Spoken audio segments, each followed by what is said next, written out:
Hey everybody. Like I said, this year for my advent calendar, a little countdown sensory, analysis thing, I'm going to be doing tea. And I thought I'd prep everybody a little bit by showing them how to brew a proper pot of tea. There's a little bit of an art, a little bit of a science to it. I don't get too uptight about it. But it definitely does make a real difference to kind of pay attention to what you're doing and to use certain steps and certain items along the way. So here we go. All right, so today I've got my little setup here to make a cup of tea, kind of show you the proper way. I've got my little kettle here. It's an old one I've used quite a bit. So it's got a little usage staining and stuff, but that's pretty typical, normal. I've got my scale. I've got my little loose leaf cup for brewing. Got a nice batch of tea here. I've got my little tablespoon. I've got some water. Sorry, I normally don't go in for single-use plastics. It was just the way things worked out today. I had what I had on hand. Of course, my little electric kettle. And then, of course, a tea towel because brewing tea, just like The Hitchhiker's Guide to the Galaxy, is excessively British, and it's always much better if you have a towel with you. So first things first, brewing temperature control is really important. And so one of the big step that I find a lot of people forget is to, whatever your brewing vessel is going to be. So if you're just brewing one cup, it's your cup. But most of the time you want to make a pot, right? It takes a little while to make a good pot of tea. And so why not just make a whole pot of it? The leaves don't, the leaves can go pretty far. Might as well go for a pot. So in this case, I've got, like I said, my little pot here, and it's rather dangerously full. I really wanted to get going. And I've filled it with as hot as I can get my tap water, so that it is thermally loaded, right? So that when I pour the boiling hot stuff in there with the tea, it's not going to soak up a lot of that energy, and I can keep the tea as close to boiling as possible, especially because this is a fairly sturdy black tea we're going to be brewing. I'll talk later about how to get temperature control with green teas and other teas that you kind of don't want to get all the way to boiling. There's some really simple little mathematical eyeball-y sort of tricks you can do that'll keep that going. So just always remember, whatever your vessel is, get it hot so that it doesn't become a heat sink and cool everything off. And now I'm going to try to do a cool little transition cut into the spout. Woo, what a great transition cut. Oh my God, I'm ready for TikTok. Here we go. So like I said, I'm using bottled water today. Distilled water is the best because you can't really control or predict how a lot of the elements in your water are going to make your tea taste. I'm pretty comfortable with Fullerton Tap most of the time because I've lived with it my whole life, and I kind of know how it works with things, and I know that it's always going to be a little bleachy and a little hard. But if you really want something to shine, you are going to use some purified distilled water. The distilled is the best. Any other kind of purification, less so. And, tap a distant third. So I'm going to go ahead and load up my kettle and get her boiling. So we've got the kettle going. It took about 2 things to fill that up. And I got my tea towel a little bit just because I'm always going to spill and slop a little bit. And so next we go with spooning out our loose tea. As always, of course, tea bags you can eyeball pretty easily. But if you're dealing with loose tea, you want to follow usually their directions. Although once you get used to the different types of tea and things, you can usually kind of call in audible and play it right. Well, here's hoping you can hear me over my little electric kettle here. Sorry about the lighting and everything. If I turn those lights on, then I look like I'm an angel, which is cool, but not quite what I'm going for.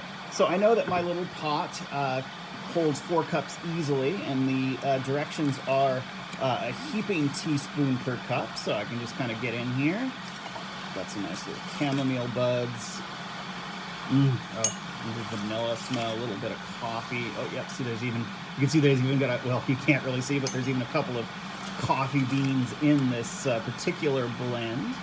The base is a nice Irish sort of breakfasty Assam tea, so it's got a nice hot, big body to it that can take something as big as a few coffee beans pretty well. So now that we've got it all measured and ready to go, we can tear it out if we want and measure the weight. Won't worry about that too much. Weight is if you're making sort of a really big batch or you're not sure how much a container holds, then you can do things by weight. And then also the water, if you're trying to find a very specific temperature, that's a place where scales will really come in helpful. So now we just wait for the water to boil. Well, it's boiling. Just thought I would plug the tea I'm doing today. It's from Cuppan, which in Ireland is a chain of little tea shops. If you're ever there, go into them. They put on a really nice tea. The food's great. It's really nice. And this is their Dreamy, creamy Galway tea. I get this every so often. I spent a summer studying in Galway. It's just a beautiful city. Highly recommend. And this tea just reminds me of it. My wife and I had breakfast there on our anniversary once. It was really nice. And it's just a really nice blend. Tea, roasted coffee beans, and jasmine flowers. Oh, I thought it was chamomile. But jasmine, of course, gives things that lovely, nice fragrance. So I just heard my water pop. It is ready to go. So here we go. All right, we have the kettle. I've dumped out that warming water that keeps it primed. I normally just dump it into my dog's water dish so that the water doesn't go to waste. This is Southern California after all. And then, like I said, I know this holds 4 cups, so if I fill it and when it stops kind of filtering just down to the up to the level of that lower metal brim, I know I'll be at about the right thing. Oh, all that steaminess. Oh, this feels so nice on a cool day. California cool, but still. All right. Oh, man, it's still sucking it in. All righty. And then we cover it up again. Thermal regulation and thermal equality. We set our little timer for 5 minutes. And we wait again. 3, 2, 1. All right. Through the magic of cool editing, we are ready to go. I've put my little cozy on. This is just A, because it's so flippin' cute. Look at that little chickadee. Oh my God. And B, again, any thermal stability during the brewing process is nice. So that's really hot. Good thing I've got pretty hot proof fingers. I didn't think ahead to have a little tray or something. Ooh, metal conducts heat. Let that little bit drain out. So for a strong black tea, what's a true tea is it's kind of considered an oxidized blend that's made up mostly from the leaves of the tea plant. 5 minutes is your go-to. 5 minutes of full hot boiling water is really what you want. I've got my cool Return of the Jedi mug. This thing is like as big as the teapot practically. And here we go, Cuppan, the Galway Creamy Dream. Absolutely love this one. And there it is, all ready to go. Cut to me, maybe sitting somewhere nice having it. So here we go. I've let it cool down a little bit. I also used an unheated mug since I'm not brewing in it. I don't really care. And, you know, if you're like, oh, I'm going to have this tea and I want to stay hot forever, then you can preheat your mug. Go for it. For me, I am a person who always gets in trouble because I can't wait for things. Some sort of executive dysfunction sort of issue. So I always have a cold thing so that it cools it down a little bit right when I pour it so I can have it as soon as possible. Or else I'm just going to burn the living heck out of my mouth. And for this series, get ready to see me burn the heck out of my mouth and steam up my glasses a lot because I just can't wait. It's got this lovely kind of vanilla. There's that little bit of jasmine sweetness that smells like I don't know, like, you know, springtime, right? When jasmine's blooming. So it's got that little tiny hint of coffee, which is really nice, even though I'm not a coffee person. And,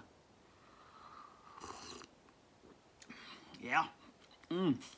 Beautiful light oxidation. The tea is definitely there. It's not as strong as a straight-up Irish breakfast. You get that little bit of coffee note, almost as kind of like a carameliness. The jasmine fades into the background for sure. This takes tea and this takes some sugar and cream very well. Especially the cream gives it a nice texture. I'm generally someone who drinks their tea black and straight, but that's just me, and that is definitely one of the things to explore with tea is what, not only what foods is it good with, which is tea is amazing for having with food and helps with digestion and all that sort of stuff. But it's also really cool to experiment with which things take cream and sugar and other, you know, whatever your little additives are. And of course, we'll see with some of the ones that I've got in this kit, they look like there's some interesting chais and other spice teas, some of which take cream so very well, and some of which will actually curdle the cream because they have like citrus and other things in it that have an acidity that'll cause the cream to like separate out into whey. So we'll see how it goes. Thanks for watching me brew a cup of tea, and I hope you enjoy this Advent with me.